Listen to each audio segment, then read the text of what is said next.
សួស្តីអ្នកទាំងអស់គ្នាឥឡូវខ្ញុំនៅកោះពេជ្របងប្អូននៅកោះពេជ្រឥឡូវផ្លែកជាងមុនឆ្ងាយណាស់កោះពេជ្រកាល2016 17អត់សូវអភិវឌ្ឍខ្លាំងដូចឥឡូវទេបងប្អូនឥឡូវអគារធំណាស់ពីសំទៅខុសផ្លែកពីមុនឆ្ងាយពីមុនមកអត់សូវគេអភិវឌ្ឍអញ្ចឹងណា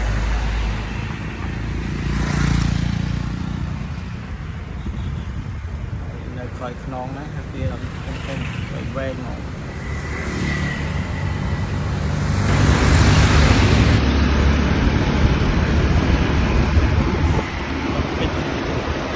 នៅកោះពេជ្រ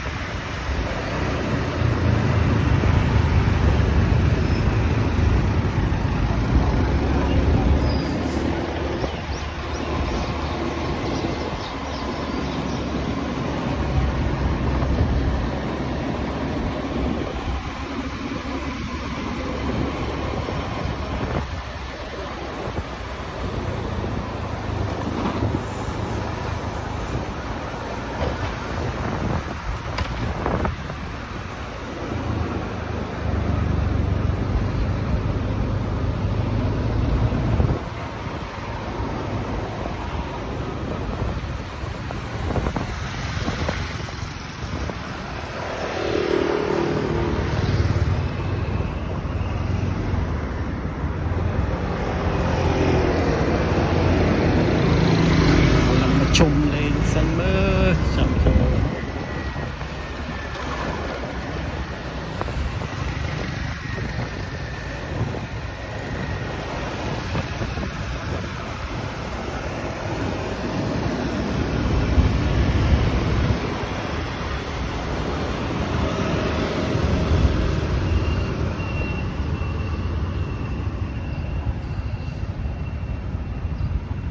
ស្ពាន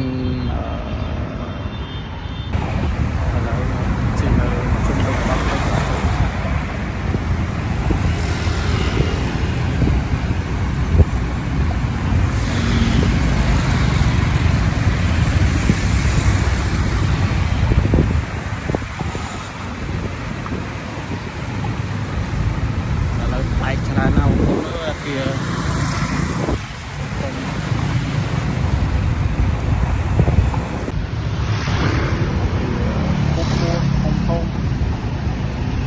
វែង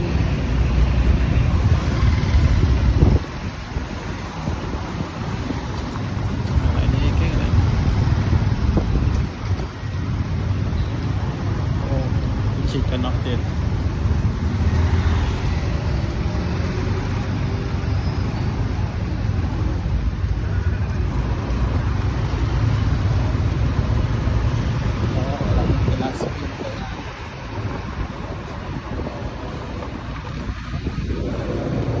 ជុំមើលសានឥឡូវបែកច្រើនណាស់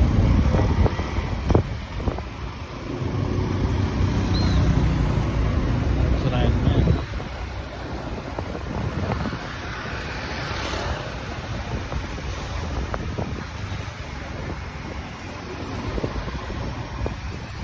ឡើយនេះពីមុនគេលក់កាហ្វេលក់អីតែឥឡូវគេធ្វើអីច្រើនជុំវិញ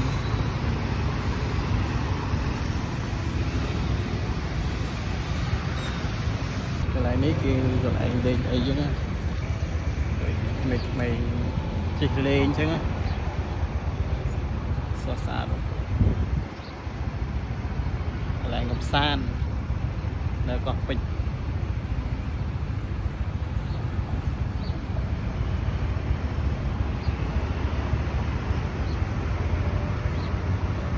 ជីកមុខតិចមកទន្លេហើយគេអត់ឲ្យជួយ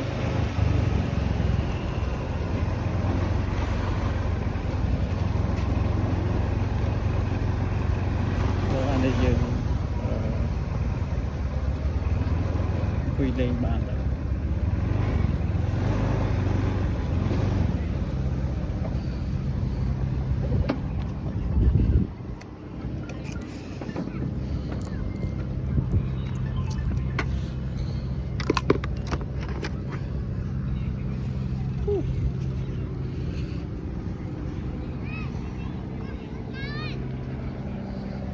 តលេ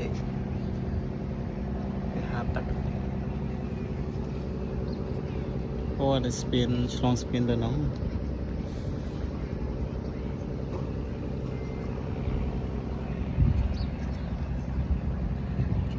អនុដរអេកសាន់នៅកោះពេជ្រ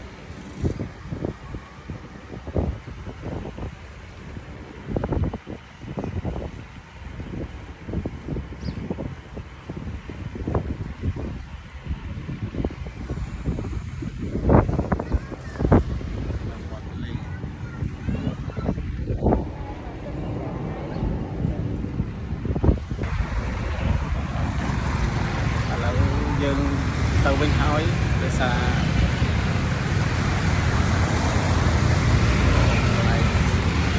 ទន្លេដៃទន្លេផ្លូវនេះគឺផ្លូវចេញពីកោះពេជ្រទៅបុកពំមានឯករាជ្យនិងទៅវាំងណាបងប្អូនបើកាច់បត់ស្ដាំទៅវាំង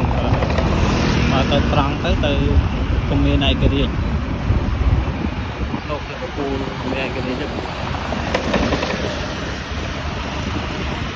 បើយើងបត់ស្ដាំយើងជើងជាពីស្ពាននឹងមិនតិចស្ដាំដៃហ្នឹងនោះអត់ឲ្យខ្សាត់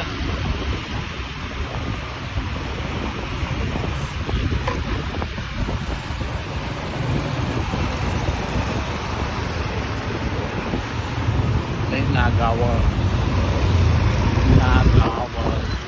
ដៃ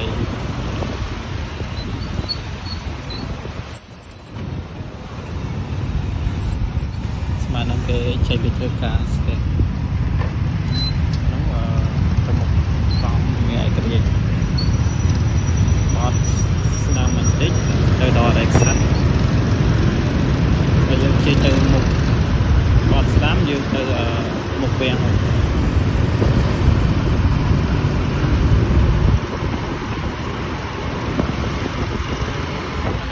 Nagawa yang lagi penting ya